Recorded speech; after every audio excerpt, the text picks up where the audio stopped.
Hey,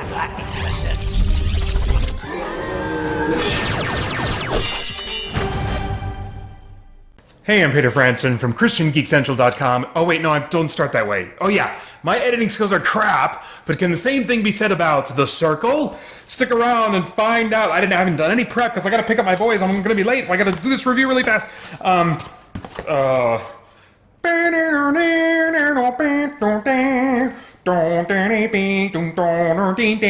That's the only computer kind of related thing I can think of. I gotta go fast on this. My boys are gonna be wondering where their dad is. Okay, I'm Peter Franson from christiangeekcentral.com and Spirit Blade Productions here with my uncut review of The Circle. Alright, the synopsis on IMDb reads, when May is hired to work for the world's largest and most powerful tech and social media company, she sees it as an opportunity of a lifetime. As she rises through the ranks, she is encouraged by the company's founder, Eamon Bailey, to engage in a groundbreaking experiment that pushes the boundaries of privacy, ethics, and ultimately her personal freedom. Her participation in the experiment and every decision she makes begin to affect the lives and future of her friends, family, and that of humanity. Alright, so May is the main character played by Emma Watson, and yes, she's joining this kind of social media company that's trying to take the world by storm with this new kind of thing that's going to just kind of get everybody super duper connected all the time and really just kind of destroy privacy. But in their mind, that's going to create safety, and they're going to be able to prevent all kinds of crimes. They're going to be able to find terrorists. They're going to be able to find criminals at large. And so the story is really about that classic question of, privacy versus freedom, or versus or privacy versus security, and things like that. It's a light sci-fi movie. I say really light because the technology could almost exist today, just not as affordably as it does in this movie, and maybe not quite as effective, and certainly probably not as small as it exists in this movie. So it's light sci-fi in the sense that it's, maybe this stuff would be possible in 10 years. I don't know. I'm not a tech person, but anyway, it's a very thinky movie, but not like brain burning, like, trying to figure out what the crap am I watching. It was just very thought-provoking. It's got a lot of interesting things to ponder that are very relevant to our lives. The interest from the story comes from the constant pros and cons of the connectivity that's being created through this program in the story. It's not character driven, which is usually something that's very important to me, and there are some motives that are lacking at times in the main character. I'm like, oh really, that's kind of surprising that she would do that. I don't know what's motivating that.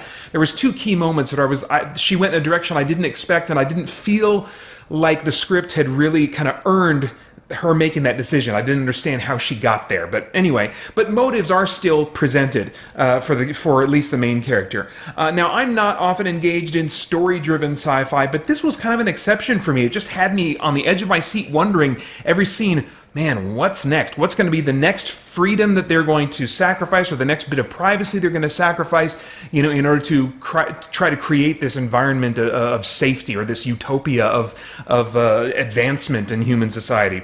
And it also has an ending, no spoilers, that ditches what I thought were the two obvious directions that they could go in favor of a more complex and somewhat unsettling third ending that I didn't see coming, which I really appreciated. I don't always want to end a movie with it making me feel kind of like, is that resolved? Am I satisfied with that resolution? Most times I do like a kind of satisfying ending, but in a movie like this that is intended, I think, to be very thought-provoking, and that is very thought-provoking, I like the ending to be thought-provoking as well, and leave me feeling maybe even a little itch, of like, oh, I'm not super satisfied by that. I want to talk about this. I've got to say something, or there's some action I want to take that would be a worthwhile and useful action to other people. So I like that kind of ending now and then, and this one gave it to me. So let's see. The cast is got lots of familiar faces in it, all of whom do fine, but I didn't feel like any of them were asked to really deliver unique or engaging character performances. It just wasn't that kind of movie.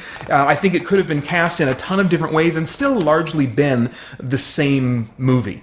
As far as stunts and visuals go, this is not like a spectacle type of sci-fi movie. There are frequent visual effects, but they're largely plot-based, and they're meant to convey with like floating text bubbles around the characters as they walk around. They're meant to represent those characters' interactions with the online world. I mean, they're not literally supposed to be holograms in the story. They're just kind of representing how the characters are interacting with the online world. Okay, so this is the part I really wanted to get to, and I apologize if I get kind of on a soapbox here. I'm just very passionate about when it comes to social media, and not since Bruce Willis's Surrogates have I seen a movie that had this kind of a biting commentary about social media and the potential ramifications or even current downsides of being so connected online, as opposed to a different kind of more interpersonal connection. There is so much in this movie, I think, to think and talk about. And that's why I try to ask myself whenever I take in entertainment of any kind, is there anything of a worthwhile moral or philosophical or spiritual significance in this movie that might stimulate worthwhile thought and conversation? And like I said, I think there's just...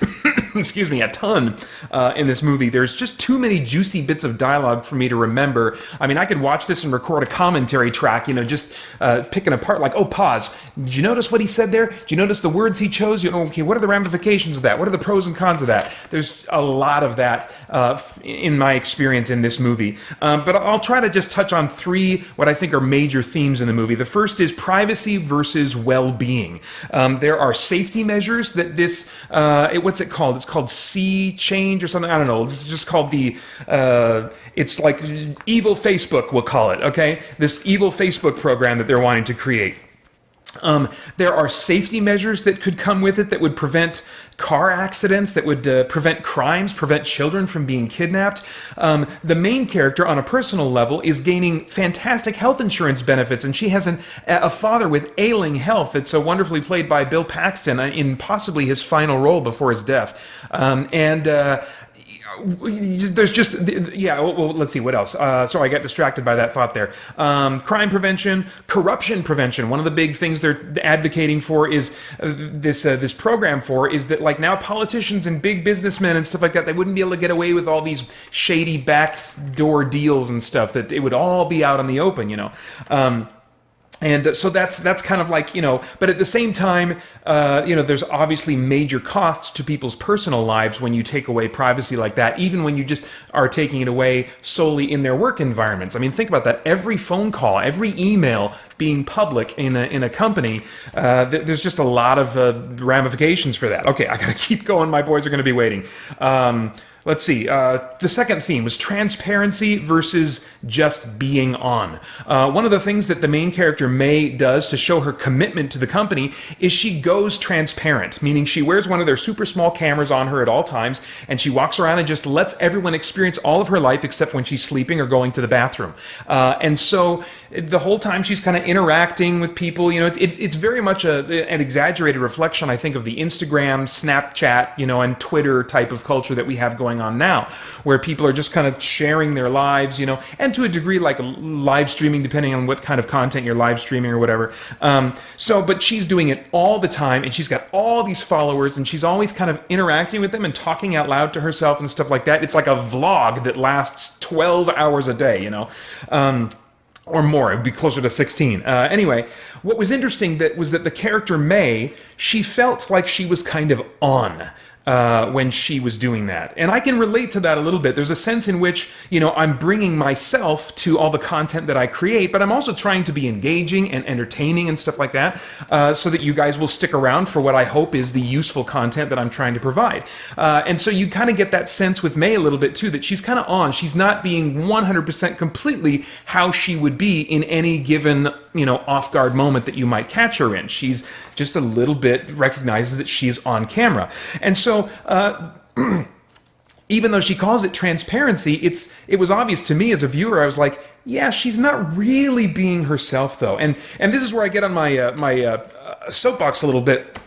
We make such a big deal of like all the social media stuff that we have today, and how interconnected we are, and how there's communication exists like it never has before. But I would submit that although the communication medium or mediums that we have available to us are really powerful tools, we as human beings have not caught up to those forms of communication in terms of our ability to communicate thoughtfully, carefully with each other. We have these opportunities when we are on forums or Facebook or email or Twitter to really think about how we want to phrase our words, think about our word choices, think about our tone, so that we can communicate in a way that's clear and gracious and that will be and is likely to be received by the people that we're communicating to. Whether that's just a public message on Facebook, just about whatever you're thinking, or whether it's a one-on-one message. But what do we so often tend to do instead? Instead, in the height of our emotion, we just turn all the filters off because we have a little bit of that kind of a barrier where we're not right in front of the people that we're talking to or interacting with, and we just go, and we say things that just get us in trouble. And I mean, how often, think about the number of times you've had a conversation with somebody online and their view has changed in a public setting, such as like a YouTube comments, or Facebook or whatever it might be. There just tends to be, it's not a good medium for really listening, especially when it's in a public type of format as opposed to email, which can be a little bit more, actually a lot more private if we want it to be. So anyway, there's just a lot of problems that I don't think we typically recognize or think about when it comes to the communication tools that we have. Are we really communicating? Are we really being real with each other? Is this, are we really taking advantage of the benefits of the communication methods that we have? And I think not. I think that we're really falling short of that. And that kind of segues into the third theme that I think the movie deals with, and that is broken human judgment.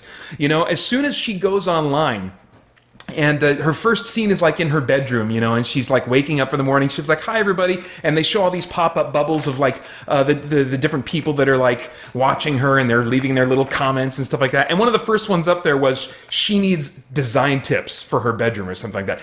One of the first things was critical, and there was a mix of like encouraging words and critical thoughts and just total inane, like nonsensical garbage that was just kind of popping up in all these bubbles around her, very similar to what you're going to find, in comment sections of various places online. And so the reason that a lack of privacy and absolute transparency doesn't work, I should say one reason, there are multiple, but the one that I think this movie most brings out is the fact that we are not good judges. We evaluate each other very quickly and very unfairly in, I would say, most cases. We don't have all the information, so even if someone is not doing anything wrong, but they might be expressing an idea, then we might judge them based on the thing that they express and kind of assume other things about them, or it might be a thought that's not completely formulated and they're still in process about it, but yet we still kind of decide, oh, they're this kind of person or whatever. We are just not good enough judges of character, and we are not gracious enough and forgiving enough and understanding enough to really live transparently with everyone in the world. That's the reason that I think I kind of get nervous before I do a live stream, because part of me is wondering, is someone going to be mean to me? As overly sensitive as that sounds, is someone going to be mean to me? Is someone going to be overly critical every time I put a YouTube video up there? Is someone going to be passively aggressively kind of critical? And in a way that's kind of like highfalutin or whatever. And that's just something that we all have to kind of deal with, and it's one of the reasons why we do not want to be on all the time, why we do not want to be constantly connected, and why our interactions with each other online tend to be fairly superficial. So anyway, I mean, there's just a whole mess there of things. It's just there's so much I'd love to talk about. What else can we say here? Oh yeah, and there are some things. A second reason why I think we need privacy is because I think that there are some things, at least coming from a biblical perspective, like I do, that I think is indicated in Scripture. There are some things, such as the marriage bed, is the one that I'm thinking of, that are intended to be private. They are intended to be between a husband and a wife, and no one else is meant to be viewing that or witnessing that in any way. So anyway, there's just so much to talk about. I would highly encourage you to check out IMDb to see if the content stuff. It's a PG-13 movie. If you don't think think you'll be bothered or wounded or tempted or anything like that by the content that's in this movie, I would highly recommend checking it out. If I have no idea what your tastes are, honestly, so maybe you should just take that recommendation with a grain of salt. But if I were a time traveler, I would go back in time and I would say, Peter, dude, you should maybe buy this one. I'm not sure. Definitely see it. Definitely see it. Maybe it might even be a good, like, a date night movie with Holly. It's rated PG-13 for a sexual situation, brief, strong language, and some thematic elements, including drug use. Okay, so those are my thoughts, guys. I'd love to get yours in the comments below. Sorry for the kind of echo chamber that I'm in right now. We just moved into our new house this week. I haven't put up sound paneling yet, but I did order it thanks to the Spirit Blade Insiders. I was able to have the funds to do that, so it should be coming soon. If you would like to support me, Christian Geek Central, this channel, Spirit Blade Productions, by becoming a Spirit Blade Insider, you can find more information about how to do that on our About page at spiritblade.com. And then, of course, I don't have my sign crap, but I hope you'll join us soon at christiangeekcentral.com as we continue to geek out and seek the truth.